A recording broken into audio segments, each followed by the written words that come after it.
Hello YouTube, this is Lejan and I'm here with another cool deck profile video for you guys to check out.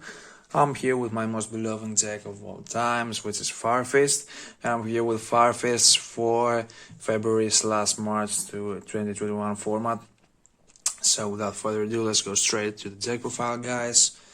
Starting off with the monsters, I do play the triple elephant.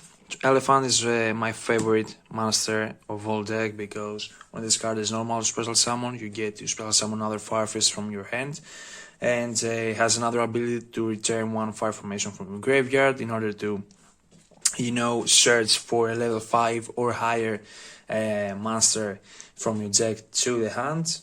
It gets alongside really well with this card because when this card is spell summoned by the effect of a Farfist monster, you get to search for a Farfist, and of course you can send one face-up fire formation to the graveyard in order to set another fire formation spell or trap card directly from your deck. You're definitely gonna play Triple Raven because this card is one of the main searchers of the deck. And when this card is sent to the graveyard, you get to set a fire formation spell from the deck directly to your board. You can link this away in order to for you to go into the Almiraj and then activate this card's effect in order to set a fire formation spell card, for example Tenki or Tensu. I play Double Dragon. I chose to play with 2 dragons, not with 3, because I felt like I drew this card every single game, and I really don't need to have this card in my hand every time. I really want to go to this card whenever I need to and whenever I want to. So that's why I play with 2 dragon. Dragon can send 2 fire formation to the graveyard in order to special summon another Farfist from your graveyard. Is your Monster Reborn for the deck, and when you have your Link to Eagle on board, you get to get a free spell summon without sending any fire formation to the graveyard. I do play 1 Buffalo because the 1 Buffalo can send 2 face-up fire formations and from your field and your hand in order to spell summon itself from graveyard, which is a free monster on board, and your Link 2 can send it to the graveyard from your deck as well by returning 1 fire formation you may control or in the graveyard. I played the 1 Bear. Bear was the basic destruction this deck had back in the day. I'd like to say to you guys that I'm playing Farfist since the day they got out, back with back from Cosmo Blazer. So I play the 1 Bear. I believe that only 1 Bear is what you actually gonna need, because Bear can out things like Vanity's Fiend or etc. and monsters that you cannot surpass. Maybe I play the 1 Eland because Eland is one of the new additions to the deck from the last support Farfist had from Face of the Gadgets. This ritual card is your Master Negate. It helps against Nibiru or everything your opponent may have. I do play the 1 Panda because Panda is a level 5 and I cannot search it off with Tenki. And when this card special summon itself with its own effect for the rest of this turn, you can only special summon Farfist monsters, which is kind of weird because you cannot go into your powerful monsters that you may have. For example, you cannot go into Driller against the graveyard or everything else except the Farfist. When you activate the fire formation spell or trap, you can special summon this card and target 1 Farfist monster in the graveyard and special summon it. It gets really well along with this card because when this card is in the graveyard and you activate Tensor, for example, you can special summon this card targeting this card. Link these 2 away for Eagle. Eagle is your main Link 2, which can send another Farfist to the graveyard from deck. So it's another Monster Reborn from the deck, and you can search it off with Elephant really easy. That's all for the Farfist monsters. Let's go to another engine that I put in the deck. I played the deck with TRI-BRIGATES, Starting off with tri-brigades, I play the triple fractal because fractal is your basic structure for the deck. It's like a foolish burial for the other tri-brigades that you have in your deck. You need to play the double Keras because Keras can spell summon itself from the hand by sending another, beast or beast warrior or winged beast monster that you may have on your hand, which is another free monster on board. I play the double tri-brigade kit and of course the double tri-brigade Nerval. When Nerval is going to the graveyard, you can send another tri-brigade to the graveyard, and when Nerval is going to the graveyard, you get to search for another tri-brigade monster. So the basic combo is like you discard this card in order to send this card in the graveyard. This card can set this card in the graveyard, and when this card is in the graveyard, you get to add another fractal in order for it to normal summon it, or another Kiraz for keeping your first normal summon, because with Tensu you can normal summon twice in this deck, so it's really cool. Another point worth mentioning is that everything amongst the tri-brigades have the same effects. In order, you can banish 2 or more.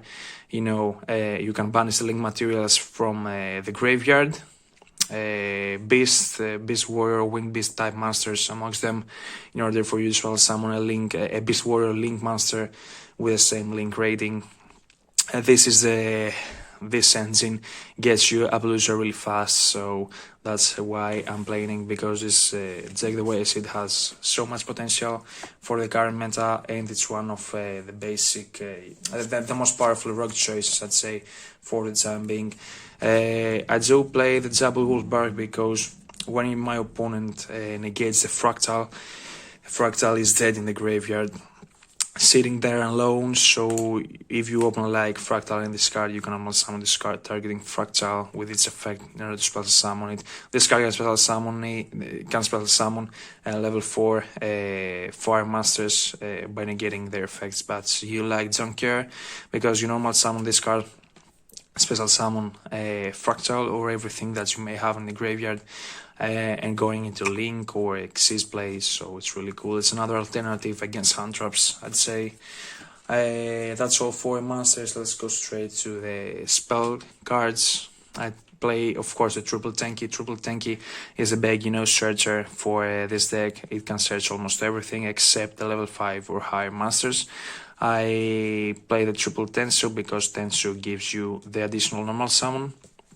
I play the double Yoko because Yoko, it can destroy, face-up cards that you cannot surpass otherwise, like Spell Mining Cave, Vanity's Feint, or something else maybe. And of course, Tensu alongside with Yoko are Fire Formation that you can activate them multiples. And this deck has a very strong ability by recycling the fire formations, so you definitely gonna need the fire formations that activate themselves multiples. So that's why I'm playing 3 and 2. Also, I play the one bear. That's why, because I play the double Yoko, because I believe that removing from spell is way better than removing from monsters. So that's 2 and 1. I do play the one Zomai because the Zomai is the ritual spell, and when it leaves the field, it can spell summon another Firefist from your graveyard. I play the one Inzen. The Inzen is the fusion spell, and when this card leaves the field, you can return one Firefist monster from your graveyard to the hand. The only drawback these two and Tanky have in common is that you cannot activate them in multiples, which is really weird when you open with one of these two and no other fire formation. It's really it gets really hard for you to go into your basic plays. That's why I do play double Foolish Burial Goods in order to send these or these, and by Eagle return them from the graveyard to the hand in order for me to go into these two options really fast for me to get going with my plays. I do play the one Foolish Burial because the way I see it, Foolish Burial is another fractal, they have more or less the same effects. So it's like playing with 4 fractals. One called by the grave is really sad having this card in one copy, because every rogue deck has a huge drawback against hand traps, so it's really sad, but you get to play it. And of course, one Shinto. Shinto is your counter trap, and it can negate things like super polymerization or dark lure no more, and things that the master cannot respond to. So it's really cool. Most of the times you end like with Appaloosa for 3 and this card's set back, so it's really cool. You have counter against Nibiru and dark lure no more, super poly, and super poly as well. Moving on with the extra deck, I play Jabbo, Eagle. Eagle is your basic Link 2 monster, and the reason this deck has survived, because you get to activate Firefist effects without sending any fire formation from the field or hand to the graveyard. And of course, you can return 1 fire formation from the field or graveyard to the hand in order for you to send a Firefist Master from your deck to the graveyard. I do play the one Almiraz because Almiraz is really cool option, sending Raven for this card in order to get Raven's effect. I do play the one Nightmare Phoenix because Nightmare Phoenix is really cool against trap heavy decks. And of course, it can protect my Appaloosa from battle. So it's another protection for Appaloosa. I play the one Fairy Jet because Fairy Jet is the main reason my basic combo that I'm gonna show you in another video maybe. Can go into Appaloosa really fast, because when you can activate its effect, spell summon another Beast Warrior or Winged Beast type monster from your hand, which is really cool. It's another monster on board, and of course, when this card leaves the field, you get to draw 1 and return 1, which means like that this card can make your hand even better.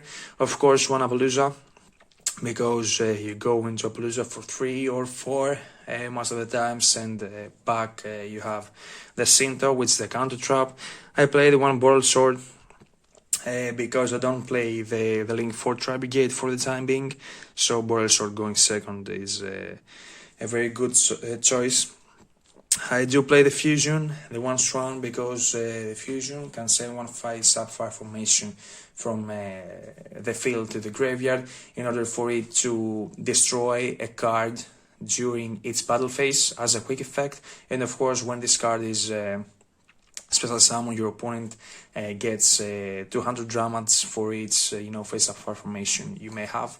It's a way to win on time, and of course it's another protection for your Appaloosa. I do play double Tiger King because Tiger King is one of my favorite Firefist cards from back in the time.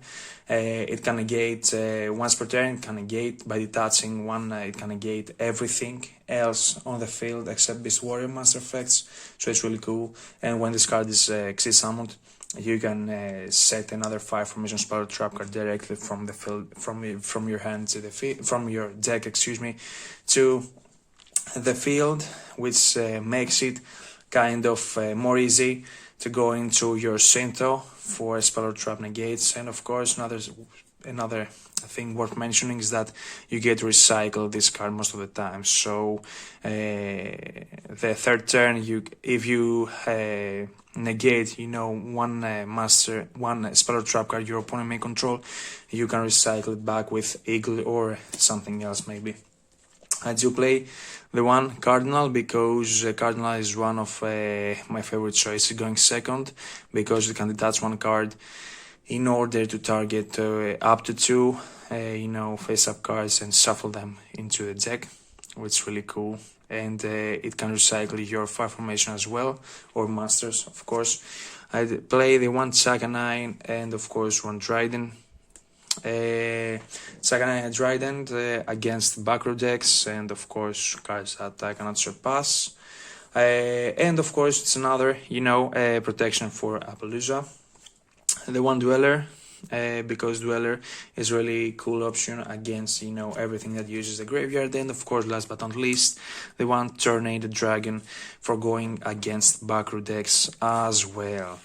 You know, guys, that was the deck profile. If you like my list, please like, comment, subscribe to my channel. Go to the comments down below, show me your thoughts on this deck. I'm gonna say again that this deck has a lot of potential, because it can, you know, abuse the tri-brigades effect. Fractal is really a stable option into going into Ablusia, and I believe that from all the rock decks I would totally play this deck, because it has so much potential, and of course it can splash out almost everything with one or two cards, with 2 or 3 cards in your hand. So almost everything in this deck are 3-card combos, which make it kind of obvious that you most of the times establish the basic play. There's gonna be another, you know, video for showing you the combos for this deck. You can also check my last video on Metal Foes for February 2021 format, and soon I'm gonna, you know, upload another video for Metal Foes as well. So there are huge things coming from me, so show me your love by subscribing to my channel for me to continue bringing you some interesting Yu-Gi-Oh content. So that's all for the deck profile. Till the next time, guys. Peace out.